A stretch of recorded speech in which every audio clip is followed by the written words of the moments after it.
بہت بڑا مقام ہے ہم سب کے لیے چہ جائے کہ جب فرش ازا اس جگہ بچی ہو جو مرکز ازا ہے۔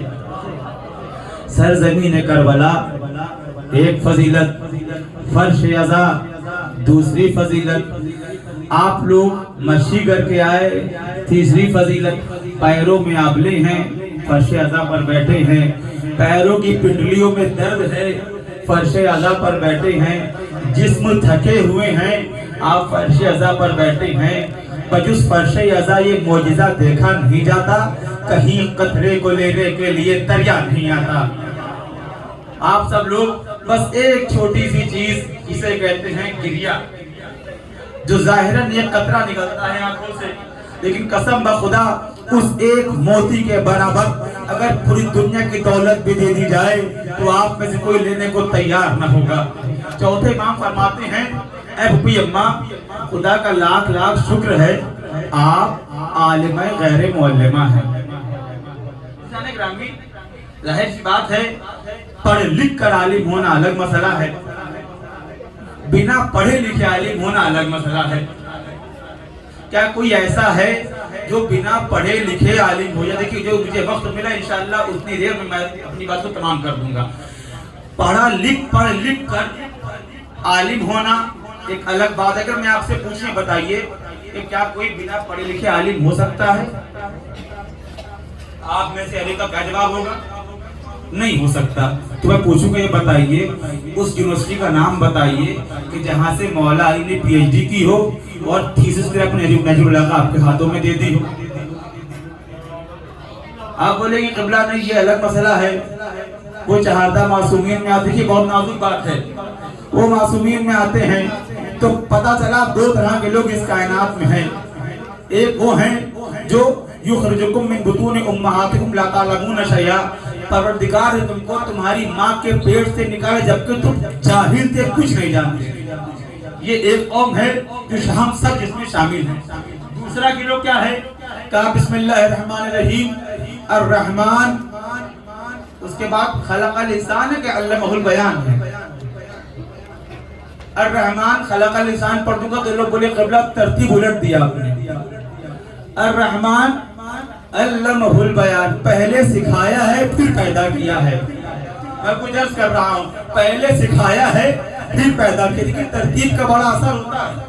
قرآن کی ہر ترتیب اپنی جگہ پر بہت معنی خیز ہے، ہر ترتیب اپنی جگہ ایک معنی رکھتی ہے۔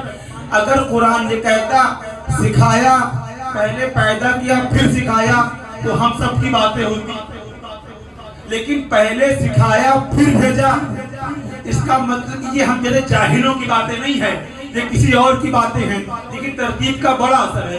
ایک میں آپ کے سامنے چھوٹی سی بات ذکر دوں، مولا علی کے کئی القاب ہیں، اس میں ایک لقب کیا ہے؟ خلیفۃ المسلمین، ایک لقب ہے امام امیر المؤمنین، ایک لقب ہے امام المتقین۔ آپ نے کہیں سنا، رکھے روایت کی بات پڑھنا، کیا کبھی سنا آپ نے لکھا ہوا ہو خلیفۃ المومنین مولا علی ہیں؟ لیکن کہیں لکھا دیکھا روایت میں حدیث میں فقرہ کیا آیا؟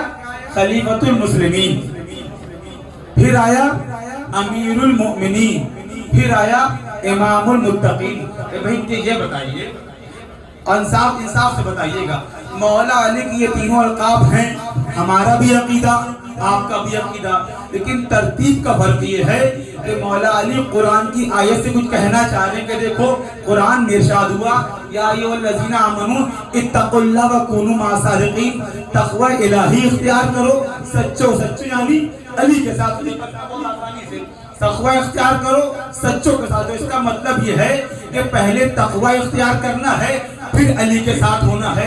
علی مسلمانوں کا خلیفہ ہو سکتا ہے، علی مومنین کا امیر ہو سکتا ہے، لیکن اگر علی کو امام ماننا ہے تو پہلے متقی بننا پڑے گا۔ ہر چور و چکا علی کو اپنا امام نہیں کہہ سکتے۔ ایسے ہی نہیں مولا علی کے القاب ہیں، امام المتقین منحصر کر دیا کہ متقین کا امام ہے۔ بی بی آپ عالمہ غیر معلمہ ہیں، تو دو گروہ ہو گئے، ایک وہ جو سیکھ کر آیا ہے، ایک وہ جو یہاں آ کر سیکھے گا۔ بی بی زینب سلام اللہ علیہا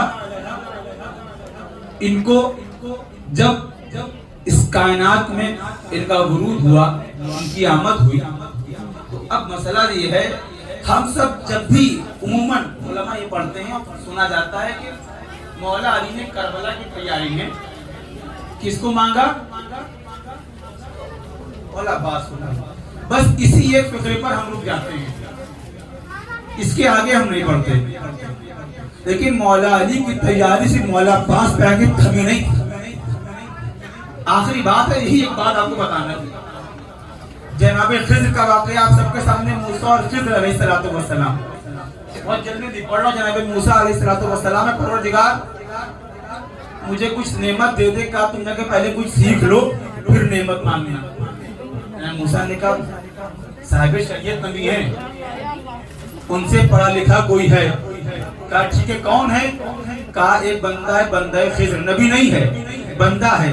بھائی جب ایک بندہ اپنے وقت کے نبی سے افضل ہو سکتا ہے، تو اگر میں کہوں میرا مولا سب سے افضل ہے،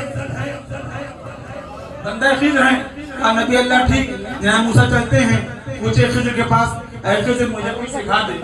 تو نے کہا بہت اچھا نتیجہ آپ کے سامنے پیش کروں گا، مجھے کچھ بتائیے، سکھائیے۔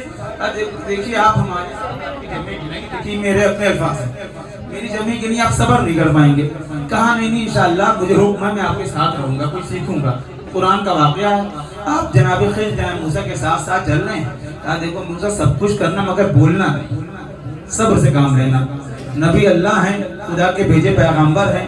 اب دونوں چل رہے، جناب خضر نے ایک کشتی میں سوراخ کر دیا۔ جناب خضر نے کہا بھائی یہ کیا کیا؟ اچھا خاصا کشتی رکھی تھی، آپ نے سوراخ کر دیا۔ کہا میں نے کیا کہا تھا؟ بولنا نہیں۔ کہا اچھا سوری، بس اب نہیں بولوں گا، آگے بڑھ۔ پھر ایک جوان آ رہا تھا، جناب خضر نے تلوار نکل سو گلا کر دیا۔ یہ قرآن کے واقعات ہیں۔ اب جناب خضر کا تعجب بڑھا، جناب موسیٰ کا تعجب بڑھا، یہ کیا کیا؟ ایک جوان کو مار دیا۔ کہا میں نے کیا کہا تھا آپ سے؟ بولنا نہیں۔ کہا اچھا بس لاسٹ چانس، اگر اب بولا تو الگ ہو جاؤں گا۔ آگے بڑھے، ایک دیوار گر رہی، کہا خضر جس کو ذرا سیدھا، اور اس کو سیدھا کر دیں ہم دونوں مل کر۔ دیوار کو سیدھا کر دیا۔ اب جناب موسیٰ بیچارے بھوکے تھے، کہا کچھ پیسے مانگ رہے تھے، اس کے عوض میں ہمارا پیٹ بھر جاتا اور یہ کیا کرتا۔ اب جناب خضر نے کہا ہاذا فراق بینی و بینک۔ اے موسیٰ بس حد تھی، اب آپ اپنے راستے، ہم اپنے راستے۔ عزیزان گرامی، ایک اولو العزم پیغمبر، سنیے گا بہت توجہ سے، کسی اپنے سے پڑھے لکھے کے ساتھ نہیں رہ سکتا، اس کا صبر اس کو وہاں پہ نہیں آنے دیتا۔ مولا حسین کون ہے؟ فخر خضر ہے۔ جناب زینب سلام اللہ علیہ کو ایک خضر کے ساتھ نہیں رہنا۔ میں کوئی درس کر رہا ہوں، 10 محرم تک ایک خضر کے ساتھ رہنا ہے، 11